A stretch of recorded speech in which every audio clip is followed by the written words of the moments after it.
प्यारे बच्चों, आज हम राउल्ट का नियम पढ़ाने जा रहे हैं। सबसे पहले आप जानें कि यह नियम क्या है। काफ़ी महत्वपूर्ण है परीक्षा के दृष्टिकोण से। राउल्ट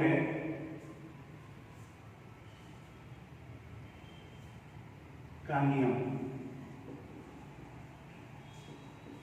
इंग्लिश में इसको लिखेंगे राउल्ट्स लॉ। राउल्ट से लॉ।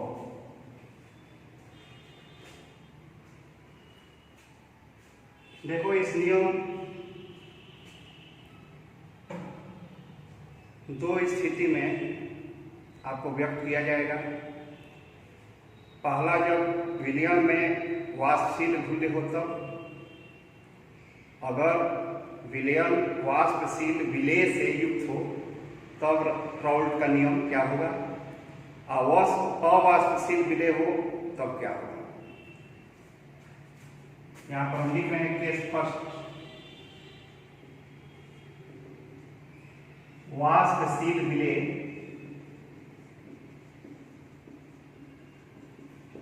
युक्त विलयन के लिए, ठीक है ना, वाष्पशील विलेय युक्त विलयन के लिए। देखो, राउल्ट ने क्या बताया, एक निश्चित ताप पर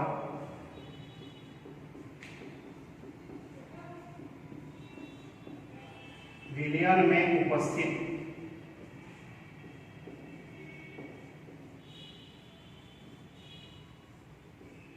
एक वाष्पशील घटक, इसको अवयव भी कहेंगे, का आंशिक वाष्प दाब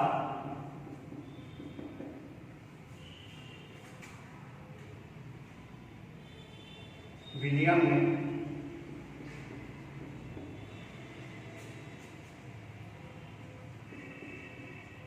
उसके मूल प्रभाज के समानुपाती होता है। वाष्प दाब जो होगा वह उसके मोल प्रभाज के समानुपाती होगा। देखिए, मैं आपको बताना चाहूंगा, विलेय दो तरह के हो सकते हैं, वाष्पशील और दूसरा होगा आपका अवाष्पशील। और विलायक कैसा रखना है, विलायक होगा आपका वाष्पशील, ठीक है ना।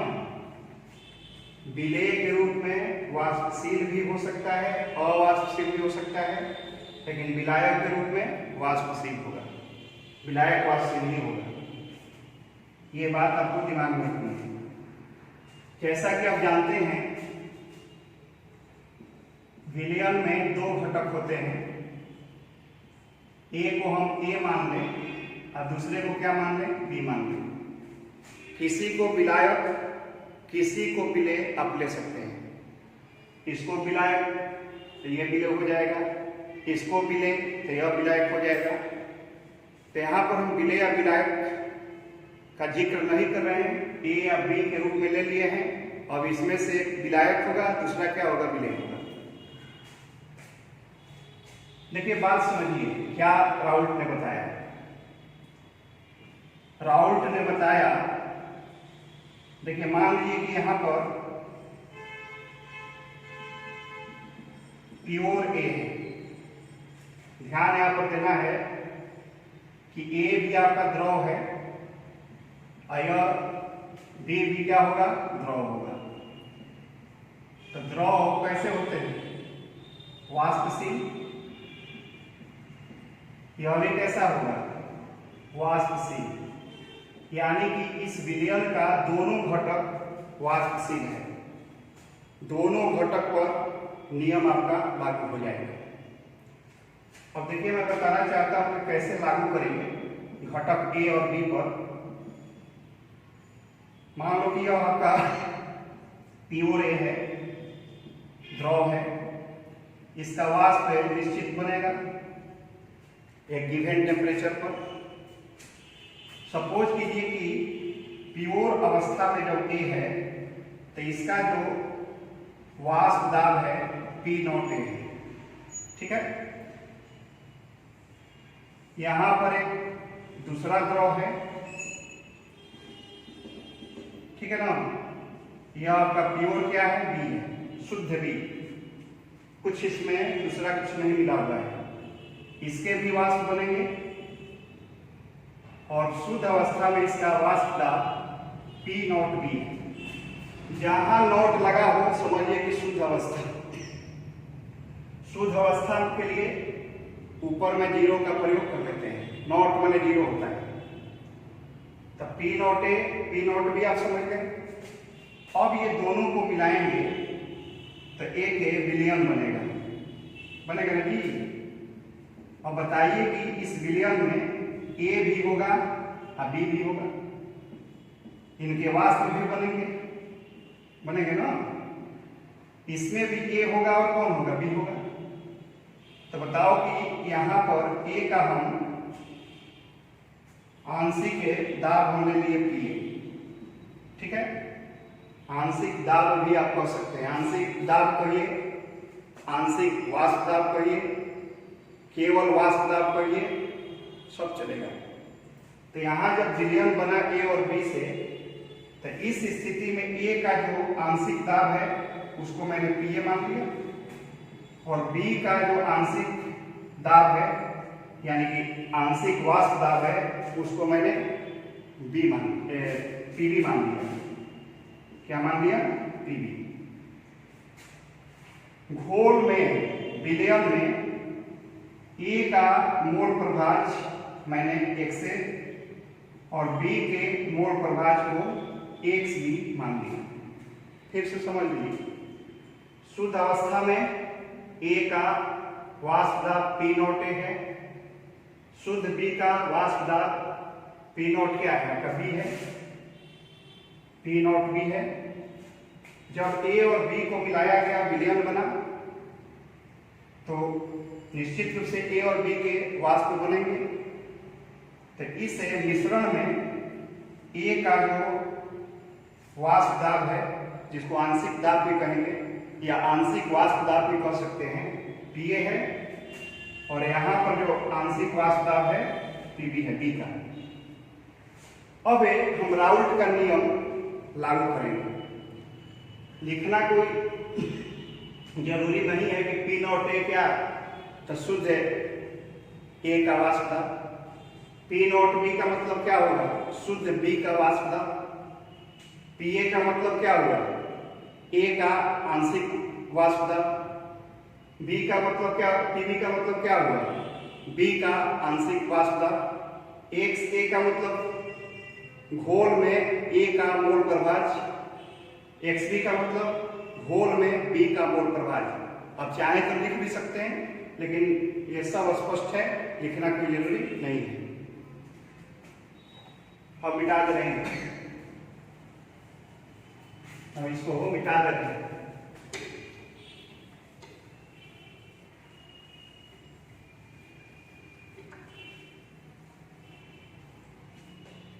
अब देखो ए के लिए, घटक ए के लिए राउल्ट के नियम से क्या लिख सकते हैं, राउल्ट के नियम से यही ना लिखा जा सकता है कि आंशिक वाष्प दाब, ए का आंशिक वाष्प दाब घोल में इसके मोल प्रभाज के क्या होगा, समानुपाती होगा। लिखेंगे तो जब समानुपाती का चिन्ह हटाएंगे तो एक कांस्टेंट आ जाएगा, तो Pa बराबर हो जाएगा P नॉट ए XA। यहाँ पर P नॉट ए कांस्टेंट का काम कर रहा है, क्योंकि एक निश्चित ताप पर P नॉट ए का मान भी निश्चित होता है, ठीक है। तो ये कांस्टेंट का ही काम करेगा। घटक ए बी के लिए क्या होगा बोलिए?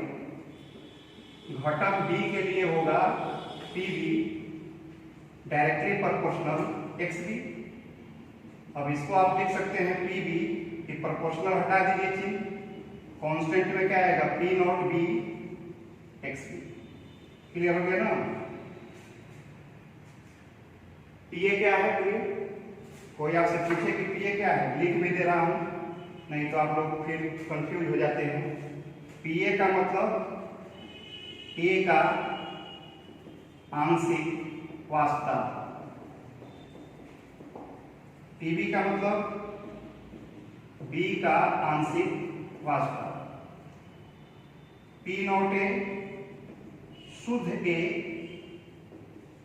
का वास्तव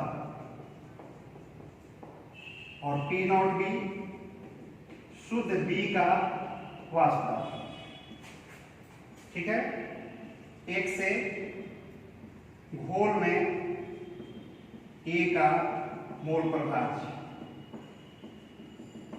और एक्स बी घोल में बी का मोल प्रभाज्य, ये सब चीज आप चाहे तो नोट भी कर सकते हैं। ठीक है? अब इसको मैं मिटा रहा हूं।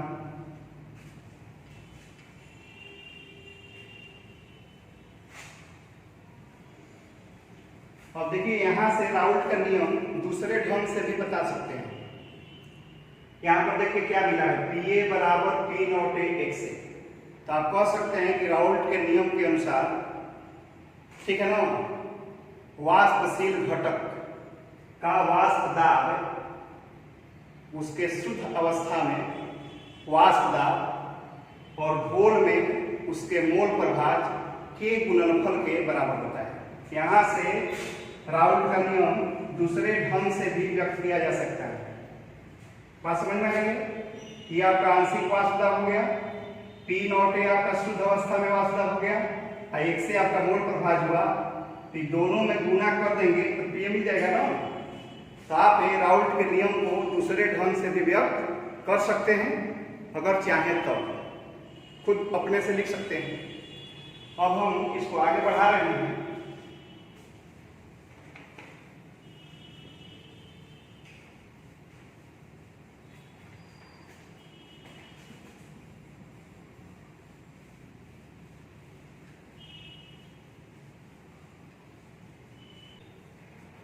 तो देखिए थोड़ा ग्राफ है भी आप लोग समझ लें फिर से। ग्राफ पर हम चर्चा करेंगे। आपका है पी ए बराबर P not A X A, P not A X a graph है। खींचना तो आप जानते होंगे। जैसे मान लीजिए कि y बराबर आपका 5x दिया हुआ है, इसका ग्राफ खींचना है तो क्या होगा जी, x और y का दो मान निकालना पड़ेगा।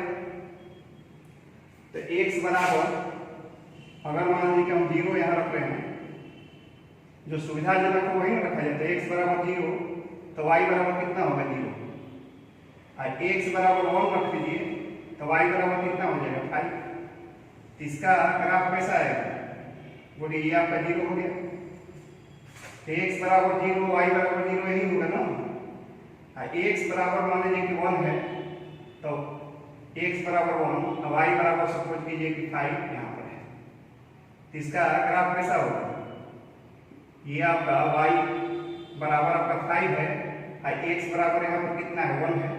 तो सीधा जाएंगे तभी ना ये पॉइंट मिलेगा। तब दोनों पॉइंट को आप क्या करेंगे, मिला देंगे ना।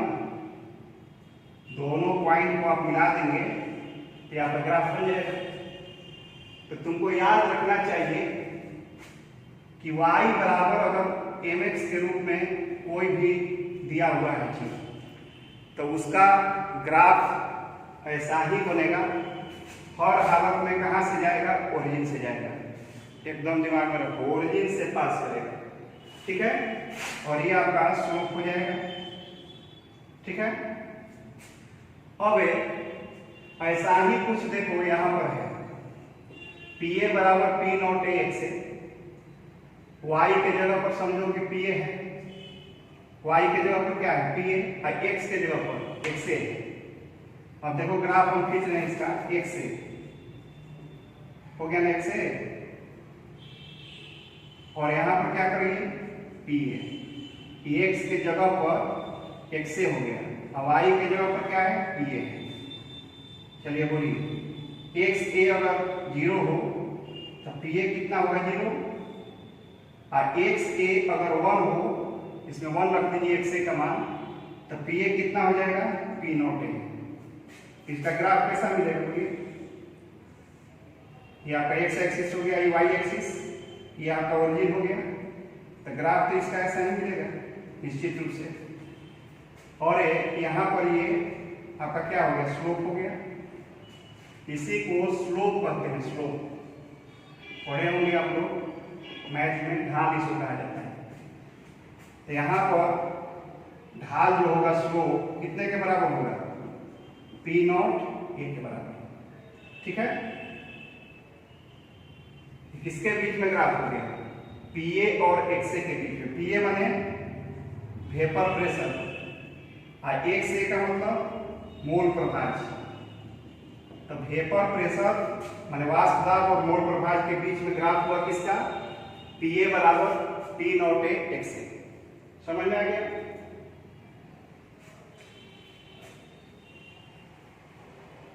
इसी तरह से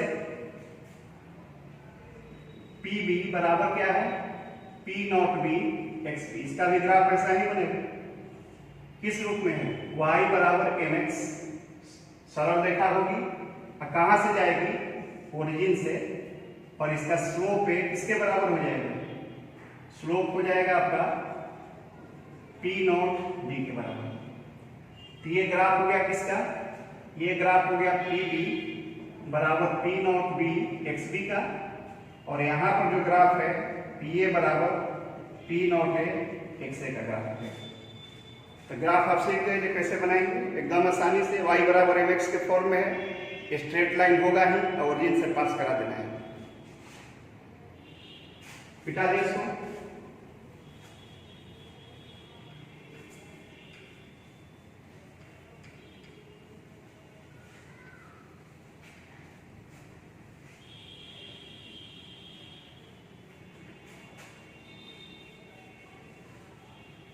और देखिए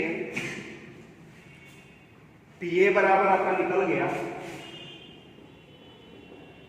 P not A X A, अब पी बी बराबर निकल गया P not B X B.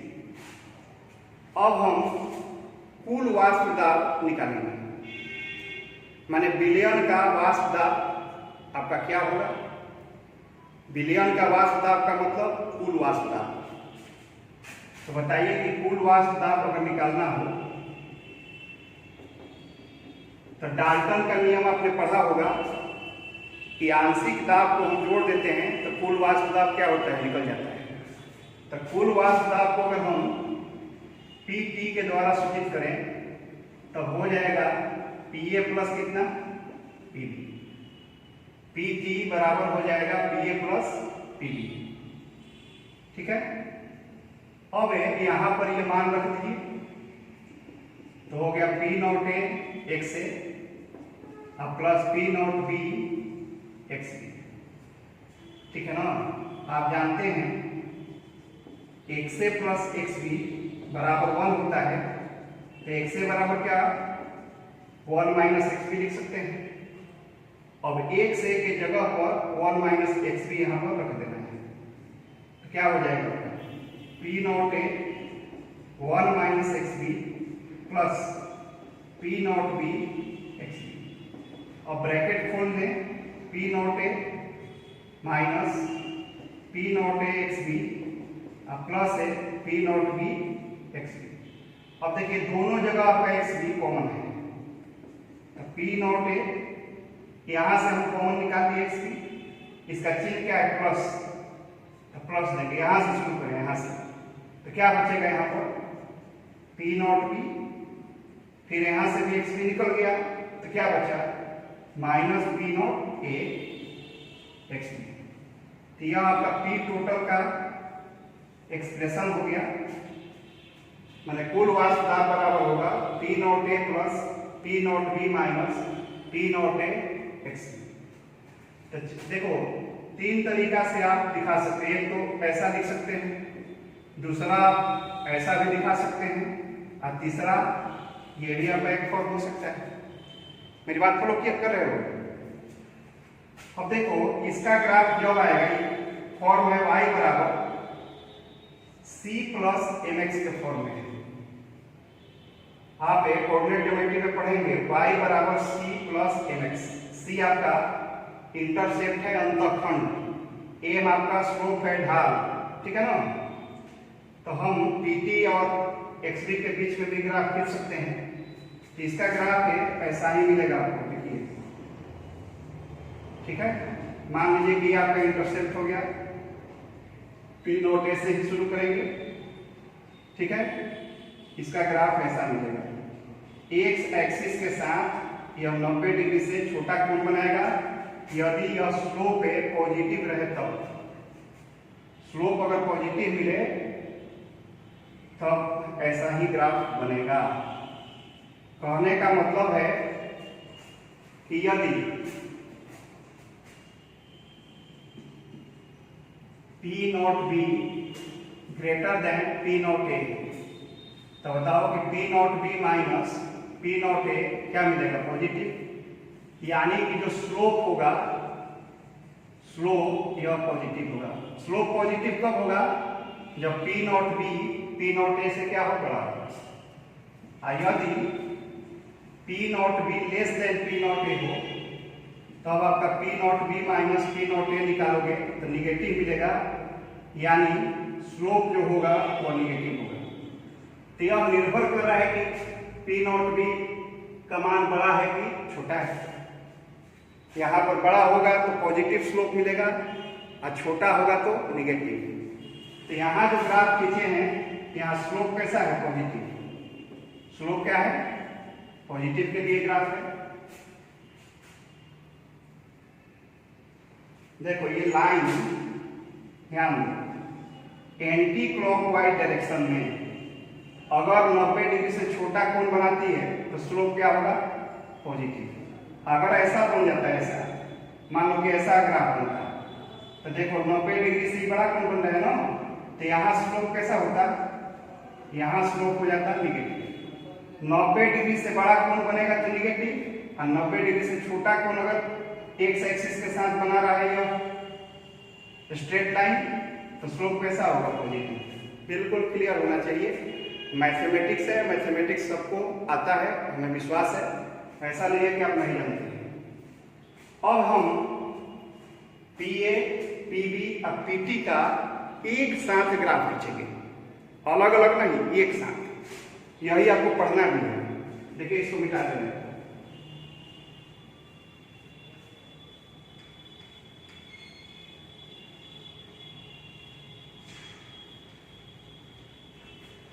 यही ग्राफ लड़के नहीं समझ पाते हैं, रटते हैं, रटने से आएगा, समझना होगा एकदम क्लियर कट। देखो मान लो कि यहां पर आपका ग्राफ पेपर है, दोनों को एक कहीं में दिखा रहे हैं, ठीक है। सपोज करें कि यहां पर प्योर ए है, प्योर क्या है? ए, इस पॉइंट पर, और इसका जो मोल फ्रैक्शन है एक से यह है 1, तो निश्चित रूप से एक्स भी कितना होगा? 0। जानते हो ना कि दोनों का सम 1 के बराबर होना चाहिए। इस पॉइंट पर आपका प्योर बी है, तो बताओ कि यहाँ पर x से कितना होगा? 0, और x भी कितना हो जाएगा? 1। प्योर है, प्योर बी। समझना है जी। यहां से मैंने शुरू किया, ये प्योर ए है, अब इसमें बी मिलाते जा रहे हैं। कंपोजिशन देखिए, कंपोजिशन है मोल प्रभाज, मोल प्रभाज है, इस एक्सिस पर वाष्प दाब है, ठीक है। तो बताओ कि इसमें जैसे जैसे बी मिलाएंगे तो बी का अमाउंट, बी का मोल प्रभाज बढ़ता जाएगा। अब बढ़ते बढ़ते इस पॉइंट पर कितना हो जाएगा, 1 आ जाएगा। या इस पॉइंट पर ए का मोल प्रभाज सबसे ज्यादा है, लेकिन बी जब उसमें धीरे धीरे ऐड करने लगेंगे, ठीक है ना, तब क्या होगा, ए इस लाइन पर घटता जाएगा, अब बी बढ़ता जाएगा, और इस पॉइंट पर बी मैक्सिमम हो जाएगा 1 से ज्यादा किसी का भी मोल प्रभाज नहीं होता है। अगर कोई आपसे पूछे, समझिए, मान लीजिए कि यहां पर दिया है मान 0.8, कोई पूछे कि 1 से का मान है कि x b का मान है। अब लड़के यहीं पर कंफ्यूज, कोई बताएगा कि a का मोल प्रभाज है, कोई बताएगा कि b का मोल प्रभाज है, लेकिन आपका दिमाग क्या कर रहा है, बोलिए। यह निश्चित रूप से यहाँ पर इस पॉइंट पर ये जो 0.8 होगा, यह है एक्स बी का मान होगा 0.8, और 1 से कितना होगा 0.2, दोनों का सम कितना होना चाहिए, 1 हो जाना चाहिए। क्यों 0.8, एक्स बी है, एक्स से नहीं है, एक्स बी है, क्योंकि देखो यह आपका मिड पॉइंट है, तो मिड पॉइंट पर तो दोनों का 0.5 होगा, कितना होगा 0.5। अब 0.5 से जैसे जैसे इधर आप बढ़िएगा तो a घटेगा ना जी, 0.5 से a घटेगा, अब b क्या होगा, बढ़ेगा। तो 0.8 0.5 से बड़ा मान है कि छोटा, बड़ा है, तो बड़ा है तो कौन बढ़ रहा है, b, तो b के लिए होगा। लेकिन अगर मान लीजिए कि यहां पर हम करते, यहां मान दिया है 0.2, तब बताइए यह किसका मान है। अब देखिए यहां तक तो दोनों सेम है, अब इधर आप बढ़ रहे हैं तो a बढ़ रहा है, b घट रहा है, a बढ़ रहा है, अब b क्या हो रहा है, घट रहा है। माने 0.5 से अगर बड़ा मान इधर मिल रहा है तो a का होगा, और इससे अगर छोटा मान मिल रहा है तो b का होगा, सीधा। तो बताओ कि ये मान किसका होगा, तो निश्चित हम कहेंगे कि यहाँ पर किसका मान होगा, एक्स बी का ही होगा। अब वो कितना होगा 0.2, और 1 से कितना हो जाएगा 0.8, यहाँ 1 से हो जाएगा 0.8 और x भी हो जाएगा 0.2।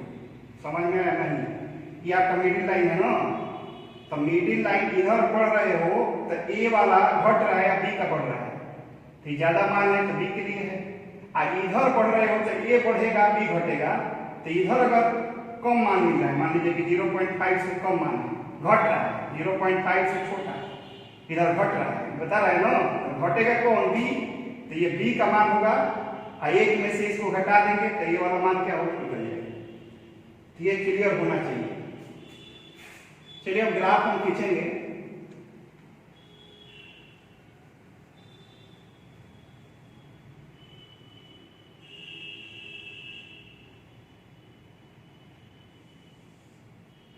मोल प्रभाज के नीचे चलिए ग्राफ खींच लिया जाए। पहले हम इस पर चर्चा करें फिर से, पी ए बराबर पी नॉट ए एक्स। दो पॉइंट आपको लेना पड़ेगा ना। अच्छा बताओ कि यह मूल बिंदु से जाएगा ना, तो तुमको दिमाग में काम कर रहा है ना कि ए का मूल बिंदु यह है, अरे ए यहाँ पर 0 है ना जी, एक से का मान कितना है 0, तो यही ना आपका ओरिजिन का काम करेगा। तो निश्चित रूप से ग्राफ तो यहाँ से कैसे जाएगा, स्ट्रेट लाइन। अब देखिए कैसे इसको खींच सकते हैं, कि तो ऐसे भी खींच सकते हैं। देखो 1 से का मान यहाँ पर कितना है 1 है, इसमें 1 से का मान तुम कितना रख दोगे 1, 1 से का मान इसमें 1 रखोगे तब पी ए कितना हो जाएगा जी, पी नॉट ए। मान लीजिए कि ये जो पॉइंट है यहाँ पर है एक्स ए बराबर 1, तब पी ए मान वाष्प दाब किसके बराबर होगा, पी नॉट ए। ये पी नॉट क्या है, ठीक। अब आ जाओ यहाँ पर इस पॉइंट पर, देखो 2 पॉइंट आपको लोकेट करना है बस। बोलो पी ए बराबर कितना है, पी नॉट ए एक्स ए।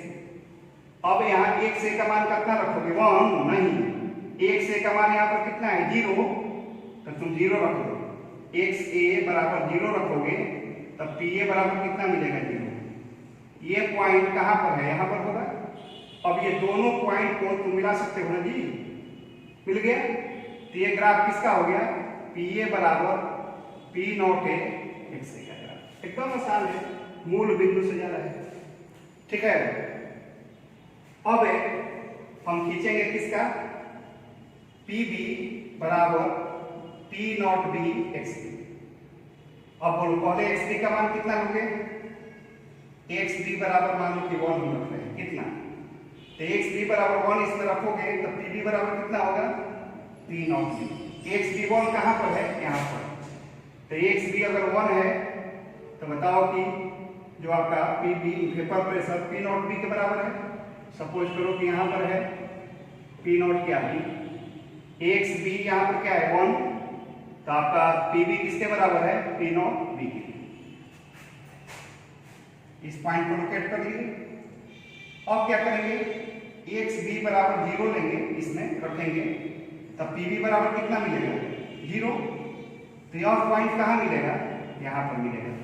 देखो एक्स बी भी कितना है 0, तो पी बी भी यहाँ पर कितना होगा 0 इस पॉइंट पर। अब इन दोनों पॉइंट को क्या करेंगे मिलाते हैं, तो ये ग्राफ हो जाएगा पी बी बराबर P not B X B. कुछ नहीं करना है, पहले तुम देखो क्या करना है, एक्स ए यहां से ग्राफ के लिए यहां पर है, यहां से हम ध्यान देना है। एक्स ए बराबर पहले 1 रखे, यहां पर देखो एक्स बी बराबर कितना रखे 1, एक पॉइंट मिल जाएगा।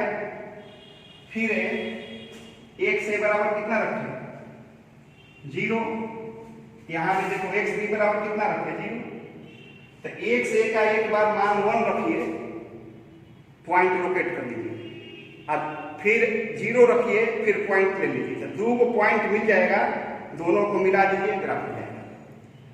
बी वाला में भी वैसे ही करना है, एक्स बी का मान पहले 1 रख करके एक पॉइंट निकाल लीजिए, और फिर 0 रख करके एक पॉइंट निकाल लीजिए, फिर दोनों को क्या करिए मिला दीजिए। एकदम आसान, नहीं समझ में आया। यहां पर एक्स ए बराबर 1, एक्स ए बराबर 0, एक्स ए बराबर 1 तो पी ए बराबर पी नॉट ए, ये पॉइंट हो गया। एक्स ए बराबर 0 तो पी ए बराबर भी क्या होगा 0। अब ये दोनों पॉइंट को मिला दीजिए, यहां पर आ जाइए, एक्स बी कितना है 0, एक्स बी 0 तो पी बी भी कितना 0। इस पॉइंट पर देखें तो एक्स बी 1, देखो यहाँ 1 रखेंगे, तो P B P not B, P B P not B, दोनों को मिला दीजिए। अब यहां से देखो एक बात का पता चल रहा है, ये मान छोटा है और यह मान क्या है बड़ा है। इससे भी कुछ कंक्लूजन निकल रहा है कि नहीं निकल रहा है, निकल रहा है। क्या निकल रहा है, ये तो निकल रहा है, देखो यहाँ P not B greater than P not a. तो बताओ कि स्लोप कैसा होगा, पहला निष्कर्ष निकल रहा है कि स्लोप कैसा होगा, पॉजिटिव, और दूसरा निष्कर्ष निकल रहा है कि बी ए से ज्यादा वाष्पशील है, नहीं निकल रहा है जी। बी का वेपर प्रेशर ए के वेपर प्रेशर से ज्यादा है, तो जो ज्यादा वाष्पशील होगा उसी का ना वेपर प्रेशर ज्यादा होता है। ये तो एकदम आसान बात है। अब हम ग्राफ खींचेंगे किसका, बोलो पी टी बराबर P not A P not B minus P not A X B का। ये वाई बराबर किस फॉर्म में है, सी प्लस एम एक्स। अब क्या करना है, यहां से तो शुरू होगा निश्चित रूप से, इन दोनों पॉइंट्स को आपको मिला देना है। देखिए मैंने बताया था ना कि वाई बराबर एम एक्स का यही ग्राफ होता है, ऐसा है। यहां से शुरू हुआ, देखो यहां से शुरू हुआ, इस एक्सिस पर यहां पर आकर क्या हुआ, मिल गया। ये किसका ग्राफ है, पी टी बराबर P A plus P B. अरे P A plus P B ही लेकर के चले थे ना, तो यह फॉर्मूला था, तो आप सिंपली पी ए प्लस क्या लिख सकते हैं, पी बी लिख सकते हैं, जो इस फॉर्म में है। नहीं समझ में आया, किस फॉर्म में है, y बराबर C plus M X. Slope यहाँ पर कितना है, स्लोप आपका हो जाएगा P not B minus P not A, और यह कैसा स्लोप है, पॉजिटिव, क्योंकि यहां देखो P not B greater than P not A है, तो इसका मान कैसा आएगा? पॉजिटिव। तो देखो स्लोप पॉजिटिव है कि नहीं, एक्स एक्सिस के साथ यह है 90 डिग्री से क्या बना रहा है? छोटा कोण बना रहा है, तो निश्चित रूप से इसका स्लोप कैसा है? पॉजिटिव है। बात समझ में आ गई? अब ज्यादा माथापच्ची न करते हुए देखो बी के लिए मूल बिंदु है, बी 0 है ना, यहां से यहां, और ए के लिए मूल बिंदु है यहां से इस लाइन पर।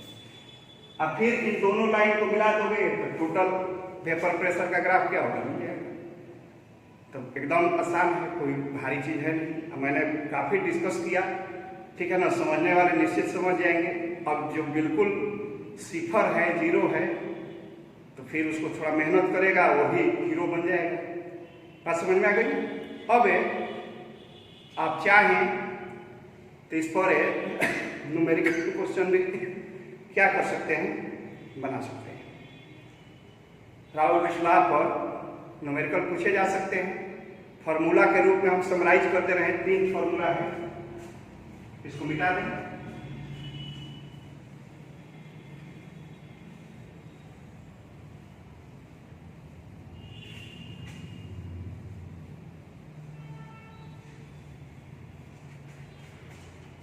अब इसमें फॉर्मूला को हम समराइज कर दे रहे हैं ताकि राउल्ट लॉ से संबंधित सवाल बनाने में आपको सुविधा मिले। एक जगह कर दे रहे हैं, इंपॉर्टेंट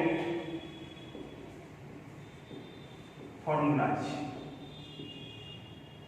फर्स्ट में P A equals to P not A X A. Second आपने पढ़ा P B equals to P not B X B. Third में P T equals to P A plus P B. Fourth P T equals to P not A X A P not B X B. मान रख दिए, ये मनवा रख दिए। अब fifth में P T equals to P not A plus P not B minus P not A X B. ये तीनों अलग अलग फॉर्म है, सब का अर्थ कहीं है, तो 5 को मैंने याद रखना है। हम न्यूमेरिकल अगले वीडियो में, हम राउल्ट लॉ पर जो न्यूमेरिकल है उसको अगले वीडियो में बताएंगे। तब तक इंतजार करें, इसका रिवीजन करते रहें। धन्यवाद।